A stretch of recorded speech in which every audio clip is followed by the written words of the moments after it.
अस्सलाम वालेकुम फ्रेंड्स, मैं हूं शहजाद मुगल और आप देख रहे हैं टेक नॉलेज। फ्रेंड्स, सर्दियों में चूल्हों में गैस के कम प्रेशर की वजह से कम फ्लेम का मसला तो हर घर का मसला है। अगर आपके चूल्हे का फ्लेम येलो कलर का आता है जिसकी वजह से बर्तन भी काले होते हैं और बर्नर का फ्लेम गैस पूरी आने के बावजूद हाई नहीं होता और कम रहता है, तो अभी हम उसका हल निकालेंगे। जिसके बाद अगर लो प्रेशर गैस भी होगी, मतलब गैस का प्रेशर बहुत कम भी होगा, तो भी चूल्हे का फ्लेम कम नहीं होगा।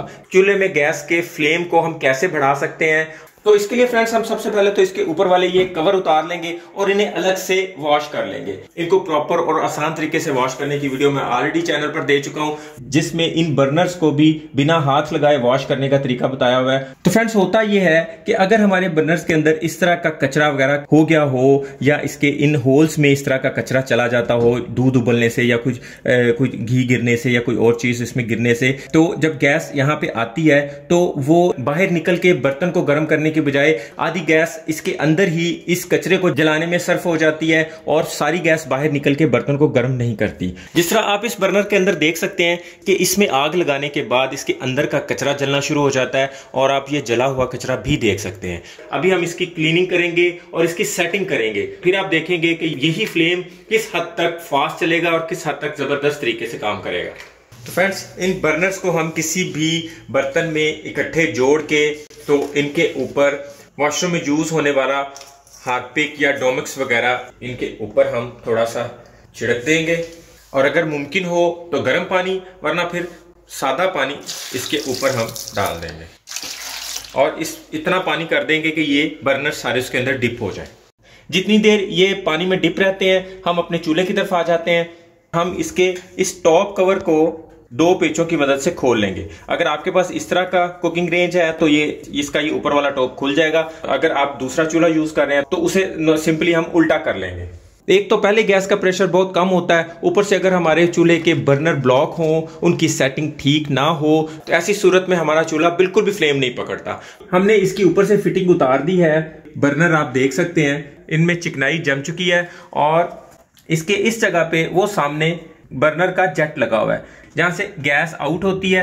और बर्नर के लो फ्लेम की दूसरी सबसे बड़ी वजह इनके जेट की सेटिंग होती है। गैस कोई भी हो वो ऑक्सीजन के साथ मिलके बर्न होती है, जबकि यहां आप देख सकते हैं इस जेट के दरमियान में और इसके इस होल के दरमियान में जगह ही नहीं है। मतलब यहां इसका जेट थोड़ा सा डाउन होगा और यहां से ऑक्सीजन साथ शामिल होगी और फिर वो यहां से ऑक्सीजन के साथ मिलके निकलेगी।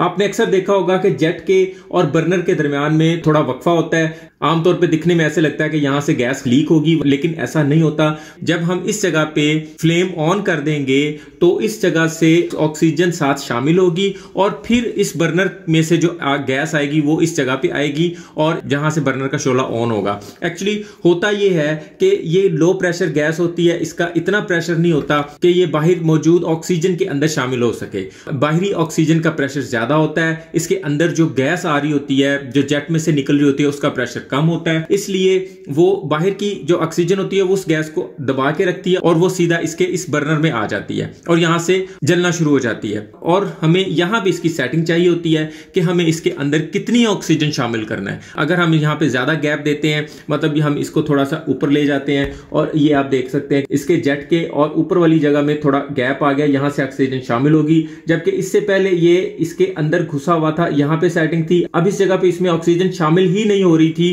तो इस जगह से ना तो फ्लेम सही से निकलना था, ना उसका फ्लेम ब्लू कलर का होना था, उसने बर्तन काले करना था, ना ही यहां से प्रेशर से बर्तन को आग लगनी थी। मतलब फ्लेम ऐसा होना था कि वो फूंक मारने से भी बंद हो सकता था। मुख्तलिफ चूल्हों में मुख्तलिफ तरह के बर्नर होते हैं। ये ऊपर की तरफ लगा हुआ है, मैं इसे ज्यादा रिकमेंड नहीं करूंगा क्योंकि जब भी कोई चीज गिरेगी, कोई दूध गिरेगा या कोई ऑयल वगैरह आएगा तो फौरन से इसका जेट ब्लॉक हो जाएगा। जबकि जो इस तरह साइड से जेट आ रहे होते हैं और फिर वो यहां से टर्न होकर ऊपर को आग देते हैं, इसकी निस्बत वो ज्यादा बेहतर होते हैं, उनका जेट जल्दी ब्लॉक नहीं होता।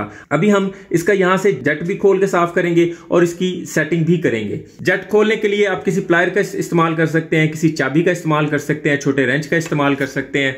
अगर आपको मैं दिखा पाऊं तो इसके अंदर इस वक्त ये देखें कचरे ने इसके पाइप को ब्लॉक किया हुआ था और ये आप देखें कि इस कचरे ने भी, और ये हार्ड वाला कचरा है, ये जितना मर्जी जल जाता है ये यहीं का यहीं रहना था। इसने इस पाइप को अच्छे तरीके से ब्लॉक किया हुआ है, ये इसके अंदर से ये और भी निकल रहा है। तो इसे भी हम एक दफ़ा उसी पानी में डिप कर देंगे और ये भी तकरीबन अच्छे तरीके से साफ़ हो जाएगा। और उतनी देर हम जेट को खोल के भी साफ़ कर लेंगे। इस वाले जेट को आप देख सकते हैं कि ये बिल्कुल लूज है, इसकी कोई सेटिंग नहीं है। जब ये अपनी मर्जी से यहाँ से ऑक्सीजन शामिल होती है, अपनी मर्जी से ये बंद हो जाता है। और इसको भी हम खोल के बाहर निकाल लेंगे।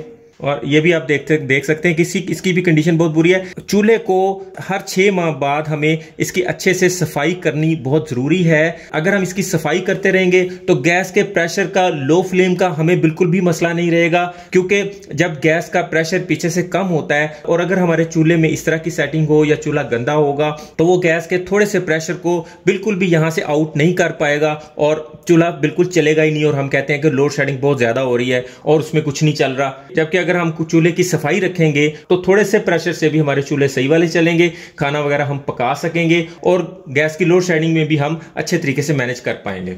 आप इसके जेट की कंडीशन देख सकते हैं कि ये जेट बिल्कुल बंद हो चुका है। अगर तो गैस का प्रेशर बहुत हाई है तो फिर तो यहाँ से थोड़ी बहुत गैस निकल आएगी और चूल्हा ऑन हो जाएगा, फ्लेम ऑन हो जाएगा। और अगर गैस का प्रेशर बिल्कुल लो है तो समझ लें फिर ये चूल्हा ऑन नहीं होने वाला। बावजूद इसके हमारा चूल्हा ये ऑन हो रहा था। हम इसे बिल्कुल साफ और क्लीन कर लेंगे, फिर ये चूल्हा फराटे से चलने लगेगा। जिस जगह से हमने इस जेट को खोला है ये पाइप अंदर से भी ब्लॉक हो चुका है। अब इसका हल ये है कि हमें एक तो इसका, जब हम जिसका जेट खोल देंगे तो फिर हम इसके ऊपर हाथ रख के गैस के होते हुए, मतलब जब गैस आ रही हो तब हम इसके ऊपर हाथ रखेंगे और इसके वाली नोजल को खोल देंगे और थोड़ी थोड़ी देर के बाद इसको प्रेशर देंगे। इस तरीके से भी किसी हद तक इसका पाइप अंदर से खुल जाएगा। अदरवाइज आप कानों में मारने वाले ईयरबड्स को भी इसके अंदर लगा के तो पाइप को किसी हद तक क्लीन कर सकते हैं, साफ कर सकते हैं। उसके बाद हम अपने जेट को क्लीन करेंगे। जेट को भी हम किसी दांतों वाले ब्रश के साथ साफ करेंगे और कोई सुई लेके इसके सुराख को अंदर से अच्छे से साफ कर लेंगे ताकि इसके अंदर जितना भी कचरा वगैरह हो वो सारा क्लीन हो जाए। ये सेंटर वाले बड़े चूल्हे का जेट है इसलिए इसका सुराख थोड़ा सा ज़्यादा है। छोटे चूल्हे का जो जेट होगा उसका सुराख कम होगा, उससे छोटे का उससे भी कम होगा। इस तरीके से ये जेट लगाए जाते हैं। अगर आपको लगे कि फ्लेम बहुत कम है तो फिर आप जेट का सुराख थोड़ा सा खुला कर सकते हैं। अगर बहुत ज़्यादा चिकनाई हो तो फिर आप इसमें थोड़ा सा सर्फ भी ऐड कर सकते हैं। इस तरह की ज़्यादा चिकनाई वाली जगह पे कोई डिश वॉशर, विम बार वगैरह यहाँ पे लगा के थोड़ी देर के लिए छोड़ देंगे। वरना सबसे बेहतर तरीका वही है जो मैं लास्ट वीडियो में दिखा चुका हूँ। उसमें आपको किसी भी किस्म की मेहनत नहीं करनी पड़ेगी और ये बिल्कुल अपनी ओरिजिनल कलर में बाहर निकल आएंगे। कोई भी कालक, कोई भी चिकनाई, कुछ भी नहीं रहेगा।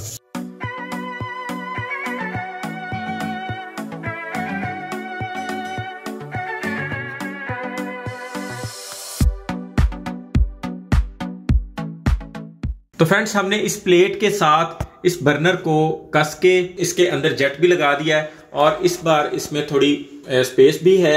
लेकिन जब तक हम इस आग नहीं जलाएंगे, फ्लेम नहीं ऑन करेंगे, तब तक हमें इसकी सेटिंग का ठीक से अंदाजा नहीं होगा।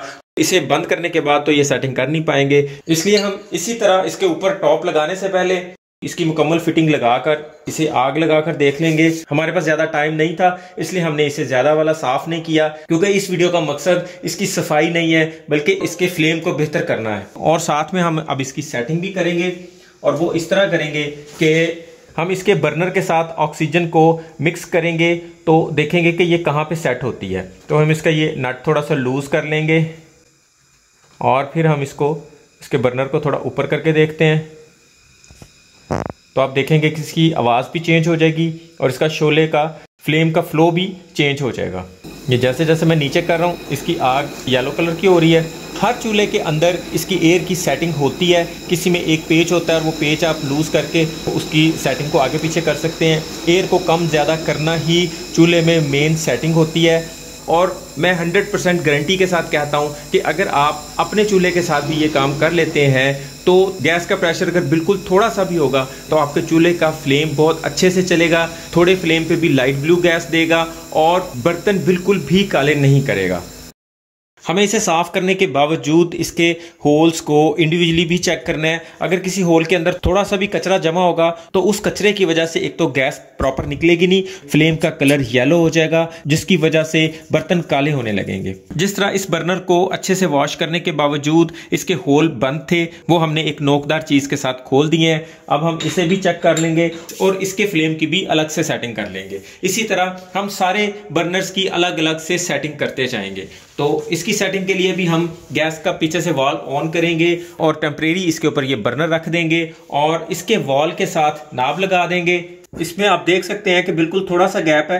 पहले हम इसमें फ्लेम चलाएंगे और फिर इसके गैप को सेट करते हैं। फ्रेंड्स, आप देख रहे हैं कि जैसे ही हम इसकी ऑक्सीजन बंद करते हैं तो ऊपर वाला फ्लेम येलो कलर का हो जाता है जो कि बर्तन काले करता है, और जैसे ही हम इसमें ऑक्सीजन मिक्स करते हैं तो इसका फ्लेम लाइट ब्लू हो जाता है। और जिस तरह इसमें ऑक्सीजन ज़्यादा वाली शामिल करते जाते हैं, इस फ्लेम का फ्लो हाई हो जाता है। जिस तरह आपने चाय वाली दुकानों पे चाय की केतली के नीचे आग जलती हुई देखी होगी, जिसका बहुत शोर भी होता है और वो बहुत तेज़ी से ऊपर बर्तन की तरफ जा रही होती है। आप इसकी ऑक्सीजन को सेट करके बिल्कुल उस तरह का शोला भी बना सकते हैं।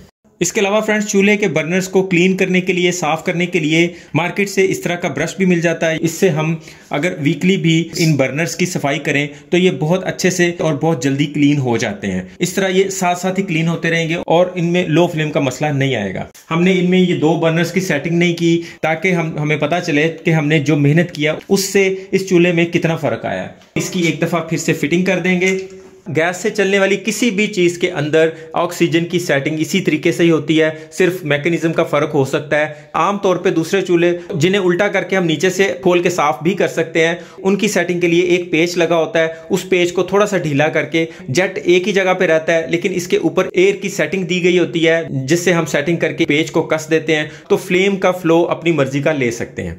तो फ्रेंड्स, आप देख सकते हैं कि हमने जिन बर्नर्स की सेटिंग की है उनका फ्लेम लाइट ब्लू कलर का है और उनका फ्लेम हाई भी है और वो बहुत ज़बरदस्त तरीके से चल रहे हैं। और जिनकी हमने सेटिंग नहीं की, आप देख सकते हैं कि उनके बहुत सारे होल्स वैसे ही बंद हैं, उनमें से फ्लेम भी नहीं निकल रहा और जिनमें से निकल रहा है वो भी ठीक से नहीं निकल रहा। हालांकि सब में एक जैसी इक्वल गैस आ रही है। जिनकी हमने ऑक्सीजन की सेटिंग की है वो चूल्हे किस कदर बेहतरीन तरीके से चल रहे हैं। तो इस तरीके से हम गैस पे चलने वाले अपने घर के किसी भी चूल्हे की सेटिंग कर सकते हैं। गैस के पानी वाले गीज़र की सेटिंग कर सकते हैं। गैस वाले रूम हीटर की भी इसी तरह ऑक्सीजन की और उसके जेट की सफाई करके उसकी भी सेटिंग कर सकते हैं। उसके फ्लेम का फ्लो भी बढ़ा सकते हैं। उम्मीद है आज की वीडियो आपको बहुत पसंद आई होगी। वीडियो पसंद आए तो लाइक और दोस्तों में शेयर लाजमी कीजिएगा। अभी के लिए इतना ही। अपना और अपनों का ख्याल रखिएगा। बहुत बहुत शुक्रिया। अल्लाह हाफिज़।